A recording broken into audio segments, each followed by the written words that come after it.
नमस्कार, मैं विकास सिंह और आप देख रहे हैं एक न्यूज 24। इस वक्त की बड़ी खबर चिराग पासवान के चाचा जी पशुपति पारस से जुड़ी हुई आ रही है। जी हां, देखिए, पशुपति पारस ने आखिरकार मन बना ही लिया कि अब उन्हें एनडीए से अलग होना है। और जो खबर निकलकर सामने आ रही है कि पशुपति पारस किसी भी समय किसी भी वक्त ये ऐलान कर सकते हैं कि वो एनडीए को अब छोड़ चुके हैं। यानी कि पशुपति पारस जो लगातार ये कह रहे थे कि वो एनडीए का हिस्सा है, वो पशुपति पारस अब एनडीए छोड़ने का मन बना लिए हैं और पूरा विचार भी कर लिए हैं कि एनडीए से अलग होकर अब चुनाव लड़ना है और इसको लेकर तैयारी भी शुरू हो गई है। देखिए, पशुपति पारस को लगातार एनडीए की ओर से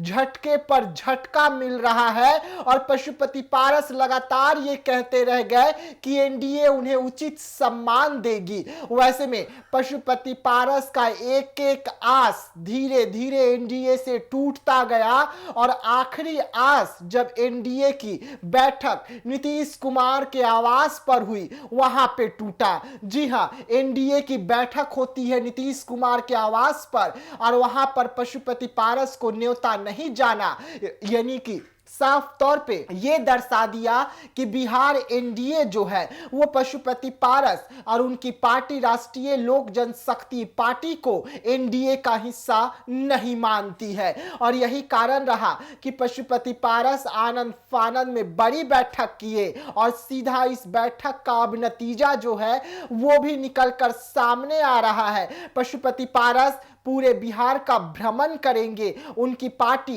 पूरे बिहार का भ्रमण करेगी, अपने पार्टी को मजबूत करेगी, अपने साथ रामविलास पासवान जी का जो कोर वोटर था उसे जोड़ने का काम करेगी और उसके बाद किसी भी दल से गठबंधन कर सकते हैं पशुपति पारस।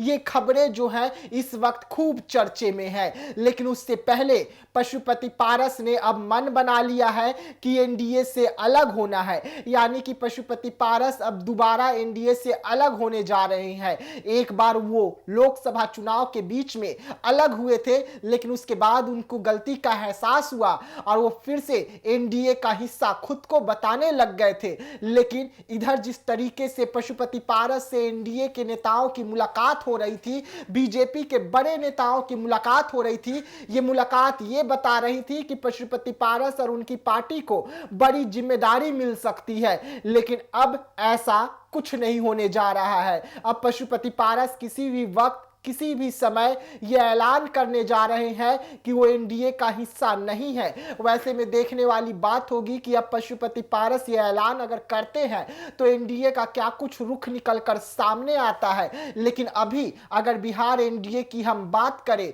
तो पशुपति पारस और उनकी पार्टी को बिहार एनडीए अपना मानने से इनकार कर रही है, एनडीए का हिस्सा मानने से इनकार कर चुकी है। तो ऐसे तमाम खबरों के लिए आप रहिएगा एक न्यूज 24 के साथ। तब तक के लिए मुझे दीजिएगा इजाजत। धन्यवाद।